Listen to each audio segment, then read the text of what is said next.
আবারও স্বাগত জানাচ্ছি আজকে অনলাইন ক্লাসে। তোমাদের সাথে আছি আমি মোহাম্মদ মোজাম্মেল হোসেন, প্রভাষক তথ্য যোগাযোগ প্রযুক্তি, পাঁচরুখি বেগম আনোয়ারা ডিগ্রি কলেজ। তো প্রিয় শিক্ষার্থীরা, আমরা গত ক্লাসে দেখেছিলাম অ্যালগোরিদম। অ্যালগোরিদম কি, অ্যালগোরিদমের কি কি সুবিধা আছে, অ্যালগোরিদম তৈরি করতে গেলে আমাদের কি কি করতে হয়, এই বিষয়গুলো আমরা দেখেছিলাম। অ্যালগোরিদম আমাদের কি কাজে লাগে, কেন আমরা অ্যালগোরিদম তৈরি করি, এই বিষয়গুলো নিয়ে আমি গত ক্লাসে আলোচনা করেছিলাম। আমরা একটা এক্সাম্পলও দেখেছিলাম। আর নর্মালি আমরা বড় বড় প্রোগ্রাম তৈরি করার ক্ষেত্রে অ্যালগোরিদম করে থাকি, অ্যালগোরিদম, ফ্লোচার্ট, এই জিনিসগুলো আমরা করে থাকি। উদাহরণ হিসেবে আমি বলেছিলাম যে আমরা যদি একটা বড় স্ট্রাকচার তৈরি করতে চাই, কোনো একটা বিল্ডিং তৈরি করতে চাই, যেমন তোমরা জানো যে বুর্জ খলিফা বিশ্বের বৃহত্তম বা উঁচু সর্বোচ্চ যে বিল্ডিং সেটা। তো এই বুর্জ খলিফা বা এই ধরনের বড় বিল্ডিং তৈরি করার ক্ষেত্রে নিশ্চয়ই আমরা আমাদের এই যে লোকাল মিস্ত্রি বা কোনো প্ল্যান প্রোগ্রাম ছাড়া আমরা এই ধরনের কোনো কিছু তৈরি করব না।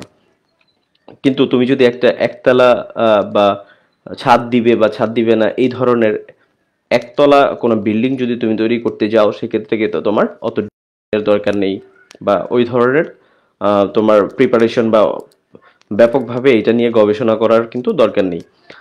তো আমরা নর্মালি যেটা করি সেটা হচ্ছে যে বড় ধরনের কোনো কিছু তৈরি করতে গেলে আমরা সেটা খুব ভালোভাবে চিন্তা করে সেটা প্ল্যানিং করে তারপর কিন্তু করি। ঠিক একইভাবে আমরা বলেছিলাম যে আমরা যখন প্রোগ্রামিং করব, প্রোগ্রামিং করার ক্ষেত্রেও কিন্তু আমাদের এই বিষয়গুলো লক্ষ্য রাখতে হবে। কারণ যদি আমরা যে প্রবলেম আছে সেই প্রবলেমটা ভালো করে না জেনে সেটা ডিজাইন না করেই আমরা সেটার কোডিং করতে বসে পড়ি, তাহলে আমরা আসলে যে আমাদের আলটিমেট যে আউটপুট পাওয়ার কথা সেটা তো আমরা পাবোই না। দেখা গেছে যে আমরা অন্য কোথাও চলে গিয়েছি বা কোথায় এরর হয়েছে সেই জিনিসগুলো আমরা বুঝতে পারবো না, বা সম্ভাব্য কি আউটপুট আসতে পারে সেই জিনিসগুলো আমরা তখন নির্ণয় করতে পারবো না। তো যখন আমরা বড় কোনো কিছু করব তখন অবশ্যই আমরা সেটার অ্যালগোরিদম তৈরি করব। যেহেতু কম্পিউটার নিজে নিজে বুঝতে পারে না, তাকে ইনস্ট্রাকশন দিতে হয়, তাই অ্যালগোরিদমের মাধ্যমে আমরা পুরো প্রোগ্রাম সম্পর্কে পেয়ে যাব, যেটার মাধ্যমে আমরা এই কাজটা করতে পারি। আচ্ছা দেখো, আজকে আমরা অ্যালগোরিদমের আরো একটা আহ, উদাহরণ দিয়ে শুরু করব।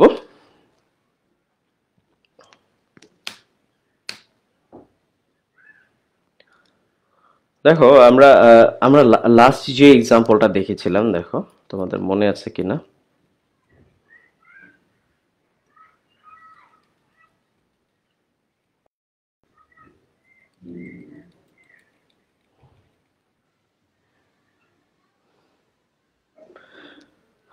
লাস্ট আমরা দেখেছিলাম যে তিনটি সংখ্যার আমরা যদি গড় বের করি, গড় বের করার অ্যালগোরিদম, তাহলে তিনটি সংখ্যা গড় বের করতে গেলে আমরা নর্মালি যেটা করেছিলাম, কাজ শুরু করার পর তিনটা সংখ্যার মান গ্রহণ করেছিলাম, সেই সংখ্যা তিনটার মানের যোগফলকে 3 দিয়ে ভাগ করি, ভাগ করার পর আমরা সেটার গড় পেয়ে যাই। গড় পেলে আমরা সেই গড় ফলাফল যেটা আছে সেটা আমরা প্রদর্শন করে দিয়েছি, কাজ শেষ করে দিয়েছি। এই 5টি ধাপে কিন্তু আমরা তিনটা সংখ্যার গড় নির্ণয় করতে পারি। এটা যদি তিনটা না হয়ে 5টা সংখ্যার গড় বের করতে হতো, তাহলেও কিন্তু আমরা একই পদ্ধতি অবলম্বন করে সেক্ষেত্রে আমরা এটা গড়টা বের করতে পারতাম। তখন আমরা এই সংখ্যা তিনটির মানের যোগফলকে 3 দিয়ে ভাগ করি, এখানে সেটা না লিখে লিখতাম সংখ্যা 5টির মানের যোগফলকে 5 দিয়ে ভাগ করি, তাহলে এই কিছু চেঞ্জ আনলেই কিন্তু আমরা এটা করে ফেলতে পারতাম। তো আজকে আমরা যেটা করব সেটা হচ্ছে, আজকে আমরা নতুন আরেকটা এক্সাম্পল দেখব অ্যালগোরিদমের।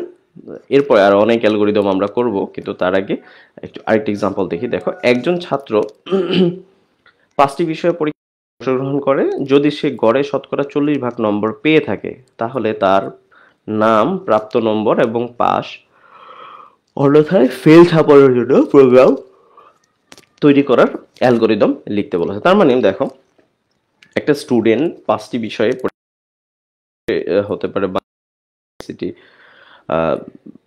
সমাজ এবং বিজ্ঞান, এই ধরনের বা যে কোনো 5টা বিষয় ধরো, তাহলে 5টা বিষয়ে সে পরীক্ষায় অংশগ্রহণ করেছে। এখন এই 5টা বিষয়ের যে টোটাল নাম্বার, সেই টোটাল নাম্বারের যে গড় নাম্বারটা আসবে, সেই গড় নাম্বার যদি 40 অথবা তার থেকে বেশি হয়, তাহলে সে পরীক্ষায় পাস। এবং এই পরীক্ষায় যে সে পাস করলো, এটার জন্য তার নাম, রোল নাম্বার এবং সে পাস করেছে, এই জিনিসটা আউটপুট হিসেবে বের হয়ে আসবে। আর যদি সে 40%-এর কম মার্কস পেয়ে থাকে, তাহলে 40 মার্কসের কম যদি পেয়ে থাকে তাহলে সে ফেল। এই জিনিসটা দেখানোর জন্য একটা অ্যালগোরিদম তৈরি করতে বলেছে। তো এটার জন্য আমরা কিভাবে অ্যালগোরিদম করতে পারি, দেখো প্রথমে আমরা শুরু করি, এটা অ্যালগরিদমের একটা বেসিক পার্ট, যেটা যে স্টেপ যেটা আমাদের শুরু করি এবং শেষ করি, এই দুইটা কথা আমাদের সবসময় লিখতে হয়। তাহলে শুরু করি। তারপর দেখো আমরা 5টি বিষয়ের যে প্রাপ্ত নম্বর সেটা গ্রহণ করি। তাহলে প্রথমে শুরু করলাম, 5টি বিষয়ে প্রাপ্ত নম্বর গ্রহণ করলাম। প্রাপ্ত নম্বর সমূহের যোগফল বের করি। যোগফল বের করলাম। শতকরা গড় নম্বর বের করি। এখন এটা শতকরা যে গড় নম্বর আছে সেই গড় নম্বরটা আমরা বের করব। বের করার পর গড় নম্বর 40 থেকে কম হলে 8 নং ধাপে যাই। এখন এই 8 নং ধাপে আসলে কি আছে, পর্যায়ক্রমে আমাদের এই ধাপগুলো লিখে নিতে হবে। দেখো এইখানে যদি আমরা দেখি, প্রাপ্ত নম্বর সমূহের যোগফল বের করি। যোগফল যখন আমরা বের করে ফেললাম, যোগফল বের করার পর আমরা এটার গড় বের করব। তাহলে গড় যদি বের করি,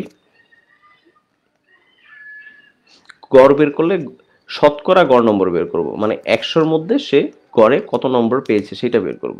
সেইটা বের করার পর এখন আমরা চেক করব যে এই যে সে কত নম্বর পেয়েছে, এই নম্বরটা আসলে 40, সে যদি 40-এর থেকে কম পেয়েছে না বেশি পেয়েছে সেই জিনিসটা আমরা বের করব।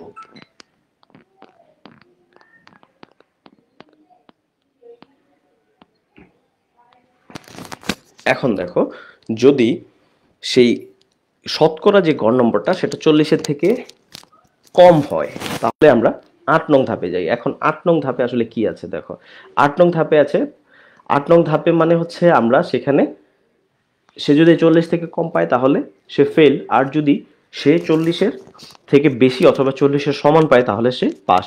এখন চিন্তা করো, 8 নং ধাপ যদি আমরা বাদ দিলাম, 8 নং ধাপ বাদ দিয়ে যদি আমরা চিন্তা করি, গড় নম্বর 40, শুধু এইটুকু যদি আমরা চিন্তা করি, তাহলে গড় নম্বর সে 40 পেয়েছে। 40 পাওয়া মানে সে কি করেছে, সে পাস করেছে। সে যদি 40 নম্বর পেয়ে থাকে তাহলে সে পাস করেছে। এখন সে যদি পাস করে তাহলে আমরা কি ছাপাবো, তাহলে আমরা ছাপাবো প্রাপ্ত নাম, নাম, প্রাপ্ত নম্বর এবং পাস, এটা ছাপিয়ে দিব। আমি আবার বলছি, দেখো এই পর্যন্ত দেখো, শুরু করি, 5টি বিষয়ের প্রাপ্ত নম্বর গ্রহণ করি, প্রাপ্ত নম্বর সমূহের যোগফল বের করি। তাহলে প্রাপ্ত নম্বরের যোগফল আমরা বের করলাম। যোগফল বের করার পর আমরা শতকরা যে গড় নম্বরটা আছে সেই গড় নম্বরটা বের করি। বের করার পর দেখো আমরা এখানে দেখো গড় নম্বর 40, যদি 40 হয়, ধরলাম আমরা যে সে 5 বিষয়ে যে নম্বরটা পেয়েছে সব মিলিয়ে যে গড় পেয়েছে সেই গড়টা 40 অথবা 40-এর থেকে বেশি পেয়েছে, তাহলে আমরা কি করব, আমরা আহ, যেহেতু এখানে বলেই দিয়েছি, দেখো 40 ভাগ নম্বর পেয়ে থাকে, শতকরা যদি সে 40 ভাগ নম্বর পেয়ে থাকে তাহলে সে পাস, আর না হয় সে ফেল হবে। তাহলে যদি আমরা 5 নম্বর ধাপে দেখো গড় নম্বর 40 এই কথাটা চিন্তা করি, তাহলে একজন স্টুডেন্ট, সাপোজ XYZ বা যে কোনো, সাপোজ X হচ্ছে একজন স্টুডেন্ট যে 5টা বিষয়ের গড় শতকরা গড় নম্বর পেয়েছে 40 অথবা তার থেকে বেশি, তাহলে সে কি, সে পাস। এখন যদি সে পাস হয় তাহলে কি ছাপাতে বলেছে, দেখো 40 ভাগ নম্বর পেয়ে থাকে তাহলে তার নাম, প্রাপ্ত নম্বর এবং সে যে পাস করেছে এই কথাটা ছাপাতে হবে। তাহলে দেখো 40 যদি পায় তাহলে আমরা কি ছাপাবো, তার নাম ছাপাবো, নাম, প্রাপ্ত নম্বর এবং পাস ছাপাই। এখন কথা হলো, যদি সে তো 40 পেয়েছে, 40 হলে সে পাস, আর যদি সে 40 না পায়,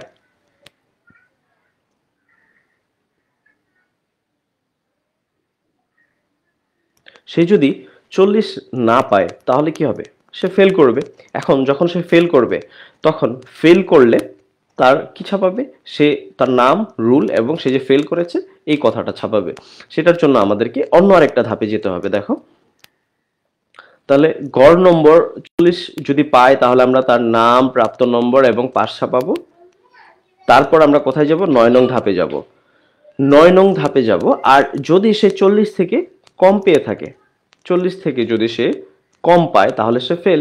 এখন ফেল হলে আমরা কত নাম্বার ধাপে যাব, 8 নং ধাপে যাব। এখন 8 নং ধাপে দেখো কি আছে, 8 নং ধাপে আছে নাম, প্রাপ্ত নম্বর এবং ফেল ছাপাই। তাহলে সে যদি 40 থেকে কম মার্কস পায় তাহলে সে ফেল।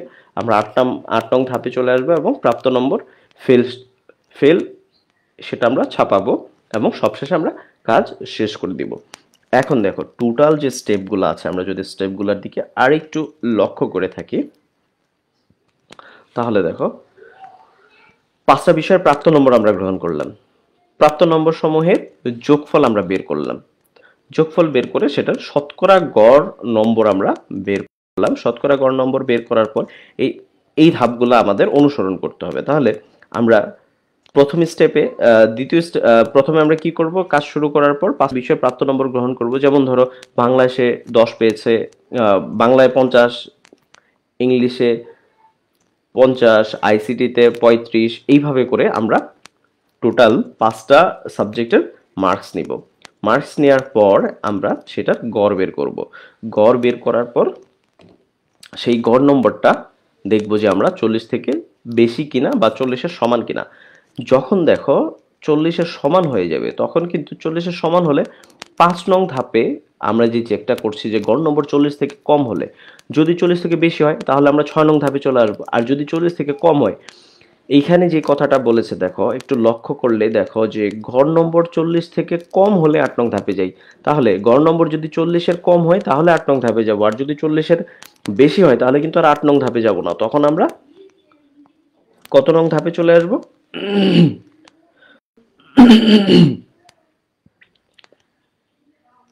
দেখো এইখানে আমাদের 5 নং ধাপের পরে গড় নম্বর যদি 40 থেকে কম হয় তাহলেই কেবল 8 নং ধাপে যাব। তাহলে কেউ যদি সাপোজ যে গড় নম্বরটা আমরা পেলাম সেটা ধরো কেউ পেল 50, তাহলে কেউ যদি 50 পায় তাহলে নিশ্চয়ই আমরা 8 নং ধাপে যাব না। 8 নং ধাপে কখন যাব? 8 নং ধাপে তখনই যাব যখন গড় নম্বর 40 থেকে কম হবে তখন। তাহলে কেউ 50 পেল, তাহলে আমরা পরের ধাপে যাব, 6 নং ধাপে যাব। 5-এর থেকে ডিরেক্ট 6 নং ধাপে চলে আসবো। 6 নং ধাপে কি আছে দেখো, 6 নং ধাপে যেহেতু সে 50, তার মানে সে পাস করেছে, তাহলে তার নামে তার নাম, প্রাপ্ত নম্বর এবং পাস আমরা ছাপাবো। যেমন ধরো আহ, রহিম, সে গড় নম্বর 50 পেয়েছে, তাহলে আমরা কি করব, রহিম যেই ইয়েটা আউটপুটটা দিব আমরা, সেখানে রহিম থাকবে, তার প্রাপ্ত নম্বর সে 50 পেয়েছে 50 থাকবে, এবং প্রাপ্ত নম্বর সে টোটাল কত পেয়েছে সেটা থাকবে। বা যদি তুমি গড় নম্বর প্রাপ্ত নম্বর হিসেবে গড় দেখাতে চাও তাহলে গড় 50 দিবে, এবং পাস ছাপাই, সে যে পাস করেছে এই কথাটা ছাপাবো। এখন দেখো যদি এই যে এখানে 50 আমরা বলেছি, 50 না হয় যদি এটা 30 হয় বা 39 হয়, তার মানে কি সে ফেল করেছে। এখন ফেল করলে কয় নং ধাপে যাব? 8 নং ধাপে যাব। সরাসরি এই 5 নং ধাপ থেকে 6, 7 অপেক্ষা করে আমরা এখানে চলে আসবো জাম্প করে। তাহলে দেখো তখন এই যে দুইটা ধাপ আছে আমাদের, এই দুইটা ধাপ আমরা স্কিপ করে যাব যদি কেউ ফেল করে। তখন আর এই দুইটা ধাপ কম্পিউটার করবে না, না করে সরাসরি 8 নং ধাপে চলে আসবে। তাহলে এখানে কি আসবে? তার নাম, প্রাপ্ত নম্বর এবং সে যে ফেল করেছে এই ফেল কথাটা ছাপাবে, এবং তারপর কাজ শেষ করে দিবে। এখন দেখো এটা যদি সে 40-এর কম পায়, এখন যদি 40-এর বেশি পায় যেটা বললাম, তাহলে 6 নং ধাপে আসবে। 6 নং ধাপে এসে সে 6 নং ধাপ কমপ্লিট করার পর সে 7 নং ধাপে সে বলবে 9 নং ধাপে যাই। তাহলে সে এই 8 নং ধাপটা অ্যাভয়েড করে সে সরাসরি 9 নং ধাপে চলে আসবে। তাহলে 9 নং ধাপে এসে সে কাজটা কমপ্লিট করে দেবে। এইভাবে করে করে কিন্তু আমরা এই টোটাল যে প্রসেসটা আছে সেই টোটাল প্রসেসটা কমপ্লিট করতে পারি। দেখো তাহলে আমরা এই 8টা বা 9টি ধাপ আমরা কমপ্লিট করে একজন স্টুডেন্ট পাস করেছে না ফেল করেছে এই ধরনের একটা প্রোগ্রাম রচনা করতে পারি। তো এমন অ্যালগোরিদম আমরা সামনে আরো অনেকগুলো করব। তাহলে এখনো যাদের প্রবলেম আছে অ্যালগোরিদম নিয়ে, এগুলো আস্তে আস্তে ঠিক হয়ে যাবে, কিন্তু তোমরা একটু স্টাডি করো তাহলে আরো ভালো করে বুঝতে পারবে। আচ্ছা, অ্যালগোরিদম আমরা দেখলাম, এখন আমরা দেখব ফ্লো চার্ট। তো ফ্লো চার্টটা আসলে কি? দেখো ফ্লো চার্টটা হচ্ছে, যেটা বলেছিলাম যে আমরা একটা যে কোনো একটা স্থাপনা করার জন্য আমরা যখন প্ল্যান প্রোগ্রাম করি, আমরা লিস্ট তৈরি করি কি কি লাগবে, কিভাবে আমরা করব, সেটা যেমন আমরা ধাপগুলা লিখে থাকি, তার পাশাপাশি আমরা কিন্তু যেমন ধরো একটা সেতু তৈরি করতে হবে, একটা সেতু তৈরি করতে গেলে তখন কি করবে, সেতু কিভাবে তৈরি করব সেইটার প্ল্যানিং এর পাশাপাশি এইভাবে রিটেন বা অ্যালগোরিদমের পাশাপাশি আমরা কি করি, সেতুর একটা স্ট্রাকচারাল একটা ডিজাইন আমরা তৈরি করি যে সেতুটা আসলে দেখতে কেমন হবে।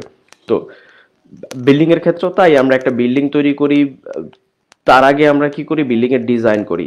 তো এই যে যে গ্রাফিক্যাল যে ডিজাইনটা, রিপ্রেজেন্টেশনটা, সেটাই হচ্ছে মূলত ফ্লো চার্ট। এখানে ফ্লোচার্ট অ্যাকচুয়ালি এমন একটা গ্রাফিক্যাল রিপ্রেজেন্টেশন যেখানে কোন দিকে কিভাবে একটা প্রোগ্রাম প্রবাহিত হচ্ছে সেই জিনিসগুলা উল্লেখ করা থাকে। তো আমরা একটু আগে যে অ্যালগোরিদম দেখলাম, অ্যালগোরিদম দেখে আমরা এটার একটা ধারণা পেয়ে গেলাম যে কিভাবে আমরা একটা প্রোগ্রাম রচনা করব, সেটার কতগুলা ধাপ তৈরি হতে পারে। আর ফ্লোচার্ট দিয়ে আমরা কি করব, ফ্লোচার্টটা এই ধাপগুলো আমাদের চোখে দৃশ্যমান করার জন্য, যে কি আউটপুট আসছে, কিভাবে এইটা কাজ করবে, এইটার কোন দিকে যাবে প্রোগ্রামটা, কোন দিক থেকে কোন দিকে যাবে। এই যে আমরা একটু আগে বললাম যে 5 নং থেকে আমরা জাম্প করে 8 নং এ গেলাম, এই জিনিসগুলা একটা গ্রাফিক্যাল রিপ্রেজেন্টেশন হচ্ছে ফ্লোচার্ট। দেখো, ফ্লোচার্ট হলো কতগুলো সুনির্দিষ্ট চিহ্নের মাধ্যমে অঙ্কিত প্রবাহ চিত্র, যা কোনো সমস্যা সমাধানের ধারাবাহিক ধাপ সমূহকে প্রকাশ করে। তো যেটা তোমাদেরকে আমি বললাম যে ফ্লোচার্টের মাধ্যমে আসলে আমরা আহ, যেটা ভিজুয়াল যে জিনিসটা, একটা ছবি এঁকে, যেমন ধরো আমরা একটা কোনো একটা দৃশ্য অঙ্কন করলে সেখানে যেমন আমরা কোনো একটা এলাকার বা কোনো একটা জায়গার বর্ণনা আমরা পেয়ে যাই, সেই দৃশ্যটা দেখে, এই ফ্লোচার্টটা দেখেও আমরা কিন্তু একটা প্রোগ্রামের সম্ভাব্য যে আউটপুট কি আসছে বা কি আসবে, কোনটা দিলে কি আসবে বা কেমন আসবে, এই পুরো স্ট্রাকচারটা আমরা আমাদের চোখের সামনে দেখতে পাই। তাহলে দেখো, ফ্লোচার্টের মধ্যে বলছিলাম যে সুনির্দিষ্ট কিছু ধারাবাহিক ধাপসমূহ। তো সেই সুনির্দিষ্ট ধারাবাহিক ধাপসমূহ পার করেই কিন্তু আমাদের এই ফ্লোচার্টটা তৈরি করতে হয়। এখন দেখো, ফ্লোচার্টে আসলে কি কি সুবিধা থাকে, কেন ফ্লোচার্টটা আমরা ব্যবহার করে থাকি। সহজে প্রোগ্রামের উদ্দেশ্য বোঝা যায়। তাহলে একটা প্রোগ্রাম খুব সহজেই আমরা এই প্রোগ্রামটা থেকে কি পাবো, এই প্রোগ্রামটা দিয়ে আমরা প্রোগ্রামটা কেমন হবে, সেই জিনিসগুলো আমরা সহজে বুঝতে পারি। প্রোগ্রামের ভুল নির্ণয় এবং সংশোধনে সহায়তা করে। তাহলে ফ্লোচার্টটা আঁকলে আমাদের প্রোগ্রামে যদি কোনো ভুল হয়, তাহলে কোথায় ভুল হয়েছে সেটা আমরা সহজে বের করতে পারি, এবং সেখান থেকে কিভাবে কি ধরনের পরিবর্তন আনলে সেই প্রোগ্রামটা ভুলটা সংশোধন হবে, সেটা কিন্তু আমরা ফ্লোচার্ট দেখে সহজে বের করতে পারি। প্রোগ্রাম পরিবর্তন এবং পরিবর্ধনে সহায়তা করা। তাহলে আমরা যখন ধরো যে আমরা একটা একটা বিল্ডিং তৈরি করলাম, বিল্ডিং তৈরি করলে আমরা 3টা রুম দিলাম, 3টা রুম তৈরি করার পর সেখানে যদি আমরা কিছু এক্সটেন্ড করতে চাই, আরেকটা রুম এক্সটেন্ড করতে চাই, তাহলে কিন্তু তার পাশে আমরা আরেকটা রুম ড্রয়িং করে আগেই দেখে নিতে পারি যে সেটা দেখতে কেমন হবে, অথবা সেটা করলে ঠিক থাকবে কিনা, আমার বিল্ডিং ঠিক থাকবে কিনা, বা এটা করা আসলে আদৌ সম্ভব কিনা, এই জিনিসগুলো কিন্তু আমরা নির্ণয় করতে পারি। ঠিক একইভাবে একটা প্রোগ্রামের ফ্লোচার্ট তৈরি করলে এই প্রোগ্রামটা পরবর্তীতে কোন দিক থেকে এক্সটেন্ড করা যায়, যেহেতু এটা একটা প্রবাহ চিত্র, তাহলে কোন দিক থেকে এক্সটেন্ড করা যায়, কিভাবে এক্সটেন্ড করা যায়, আর এটাকে আদৌ এক্সটেন্ড করা যাবে কিনা, সেই জিনিসগুলো কিন্তু আমরা ফ্লোচার্টের থেকে পেয়ে যাই। তাহলে ফ্লোচার্ট থেকে এই ধারণাটা আমরা পেতে পারি। আরেকটা বিষয় হচ্ছে, দেখো, প্রোগ্রাম রচনায় সহায়তা করে। তো আলটিমেটলি এই যে উপরের যে 3টা ধাপ আমরা বললাম, 3টা সুবিধা, এই 3টা সুবিধা যখন আমরা পেয়ে যাই, তাহলে বোঝাই যায় এখান থেকে যে আমরা ফ্লোচার্টের মাধ্যমে, ফ্লোচার্টটা আমাদেরকে আমাদের টোটাল যে প্রোগ্রামটা, সেই প্রোগ্রামটা রচনা করতে সহায়তা করে। সহজ এবং সংক্ষেপে জটিল প্রোগ্রাম লেখা সম্ভব হয়। তাহলে একটা ফ্লোচার্ট তৈরি করলে আমরা সেই প্রোগ্রাম সম্পর্কে আইডিয়া তো পেয়েই যাচ্ছি আগে থেকে, আর কোথায় কি ইনপুট দিব, আমরা কি আউটপুট পাবো, সেই জিনিসগুলো আমরা বুঝতে পারি, যার কারণে আমাদের কাছে জটিল প্রোগ্রামগুলো সহজ মনে হয় তখন।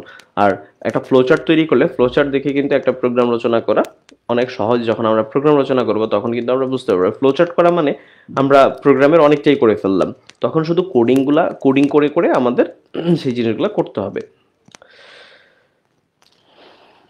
ফ্লোচার্টের দেখো প্রকারভেদ, প্রধানত 2 ধরনের ফ্লোচার্ট আমরা দেখতে পাই। তার মধ্যে আমাদের আহ, যে সিলেবাস আছে, সেই সিলেবাসে আমরা এক ধরনের ফ্লোচার্ট নিয়ে আলোচনা করব। তারপরে 2টা প্রকারভেদ আছে, সেই প্রকারভেদটা তোমরা জেনে রাখো। তো ফ্লোচার্টের প্রকারভেদে দেখো আমরা দেখতে পাই, একটা হচ্ছে সিস্টেম ফ্লোচার্ট, যেটা সিস্টেম নিয়ে কাজ করে, আর একটা হচ্ছে প্রোগ্রাম ফ্লোচার্ট। তো আমরা এই 2টা ফ্লোচার্টের মধ্যে মূলত প্রোগ্রাম ফ্লোচার্ট নিয়েই কাজ করব, এবং প্রোগ্রাম ফ্লোচার্টই আমরা স্টাডি করব আমাদের এই সিলেবাসে। দেখো, প্রোগ্রাম ফ্লোচার্ট করতে গেলে আমাদের কিছু জিনিস খেয়াল রাখতে হবে, কিছু জিনিস মনে রাখতে হবে, আমাদের এক্স্যাক্টলি মনে রাখতে হবে। মনে রাখা ছাড়া আমরা সেটা করতে পারবো না।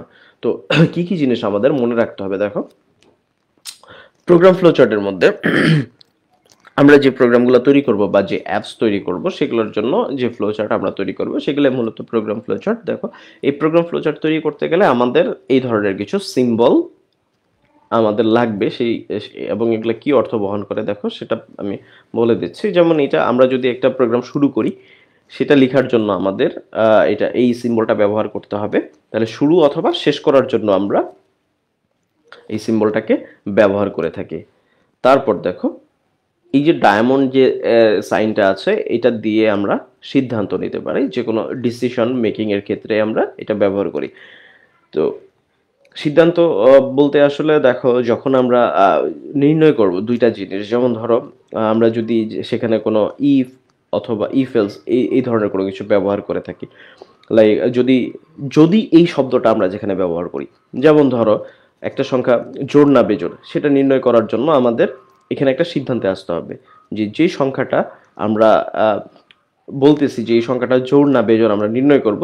ধরো একটা সংখ্যা জোড় না বেজোড় এটা নির্ণয় করতে হবে। এটা নির্ণয় করতে গেলে আমাদের এখানে একটা ডিসিশন লাগবে। সেই ডিসিশনটাকে যে ওই সংখ্যাটাকে আমরা 2 দিয়ে ভাগ করার পর যদি সেটা নিঃশেষে বিভাজ্য হয়, কোনো ভাগশেষ না থাকে, তাহলে সেই সংখ্যাটা জোড়।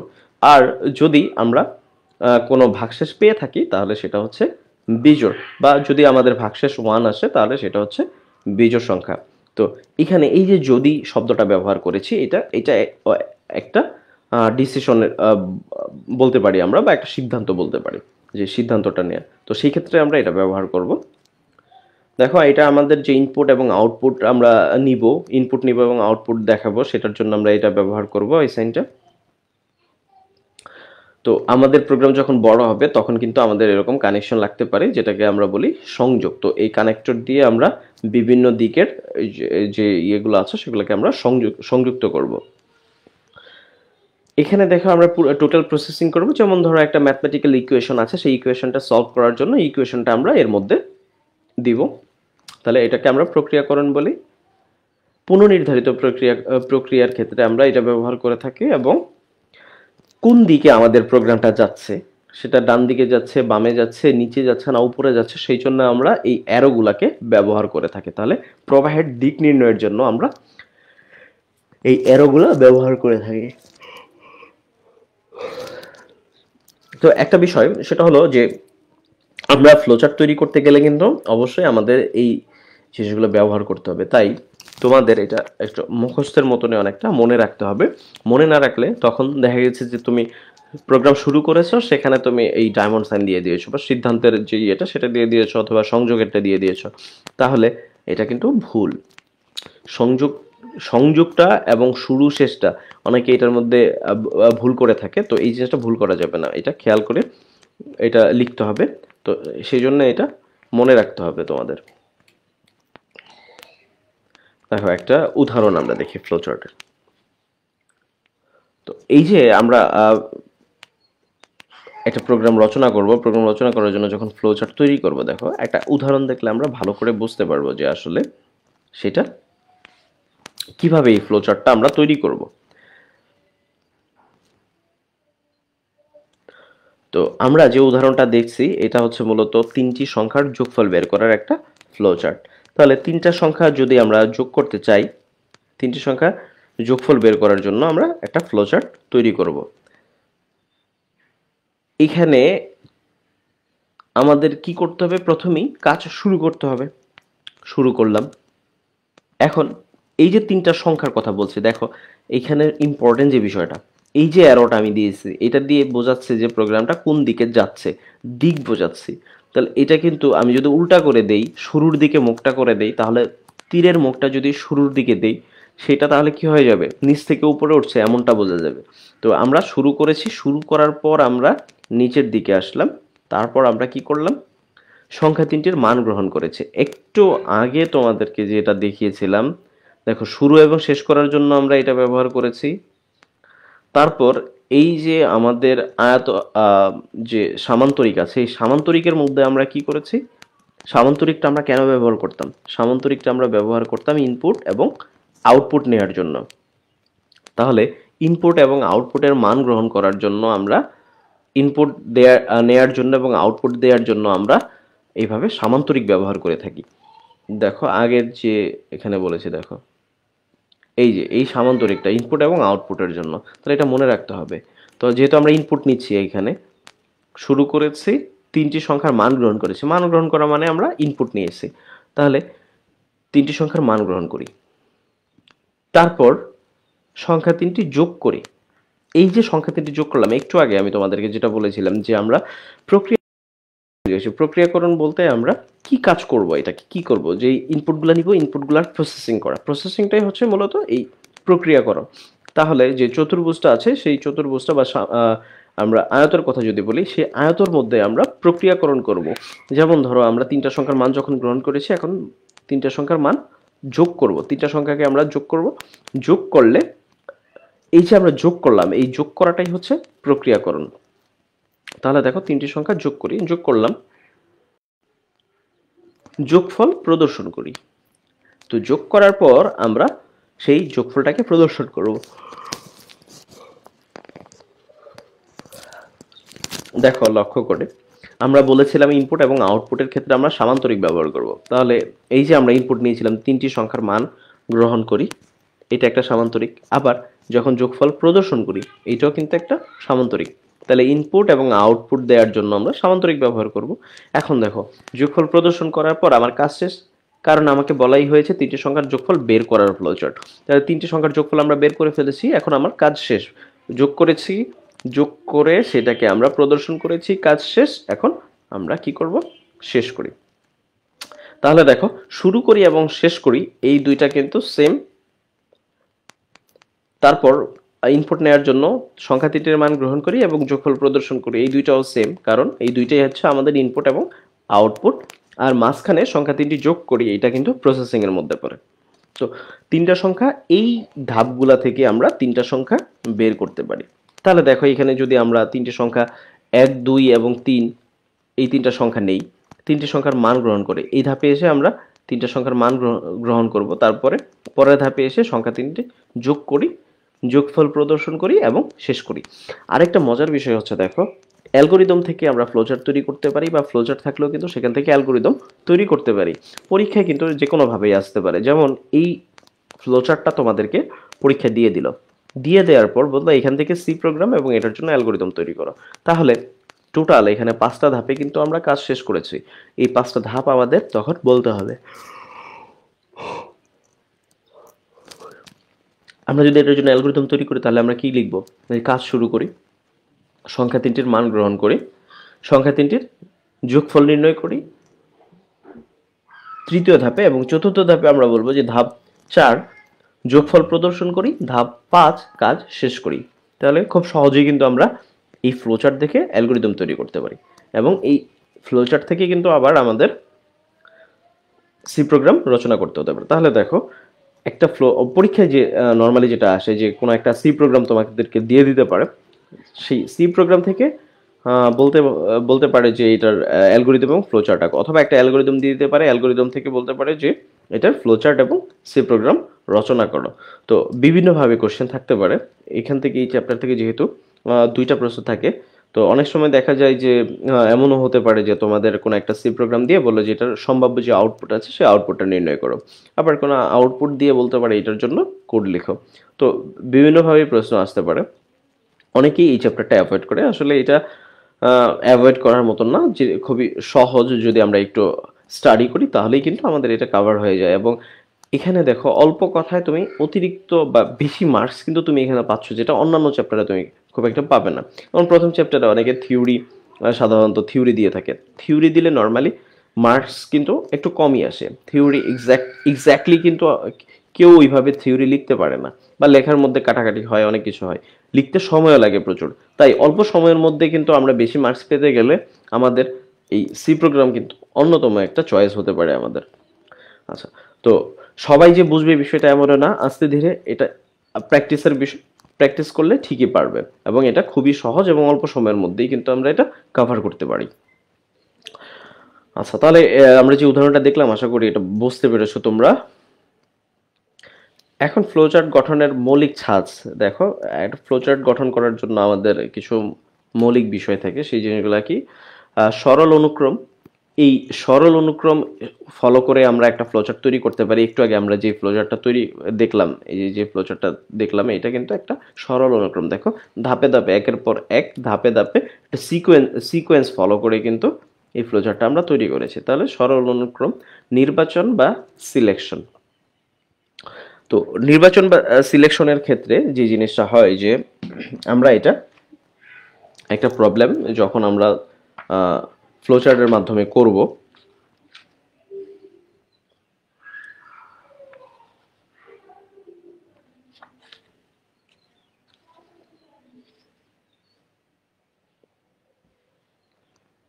তো অনেক সময় দেখা যায় যে আমরা যখন একটা প্রবলেম করি, একটু আগে এই যে আমরা বললাম যে যদি আমরা কোনো একটা ফ্লো চার্টের মধ্যে যদি কথাটা যখন ব্যবহার করি, তাহলে এখানে কিন্তু আমরা একটা শর্ত বা আমরা এখান থেকে কোনো একটা সিদ্ধান্ত নিয়ে থাকি। তো সেক্ষেত্রে কিন্তু একটা হলে আরেকটা হবে, তখন কিন্তু সরল অনুক্রম আর বজায় থাকে না। যেমন যদি কোনো একটা সংখ্যাকে 2 দিয়ে ভাগ করলে ভাগশেষ থাকে, তাহলে সেটা জোড়, তাহলে সেটা কিন্তু একদিকে চলে আসবে যে তাহলে সংখ্যাটা জোড়, অন্যথায় বেজোড়। তাহলে দেখো সংখ্যাটা হয় জোড় হবে না হয় বেজোড় হবে। এখানে একটা যখন আমরা কোনো একটা সিদ্ধান্ত নিব, তখন কিন্তু এটা দুই পাশে বিভক্ত হয়ে যায়।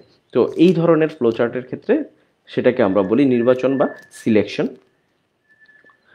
পুনরাবৃত্তি বা লুপ।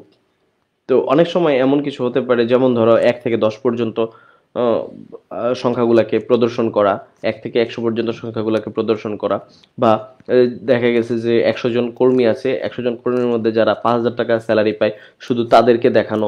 এই ধরনের যে প্রোগ্রামগুলো আছে সেগুলো রচনা করার ক্ষেত্রে আমরা যে ফ্লোচার্ট তৈরি করে থাকি, সেটা সেক্ষেত্রে আমরা লুপ ব্যবহার করে থাকি।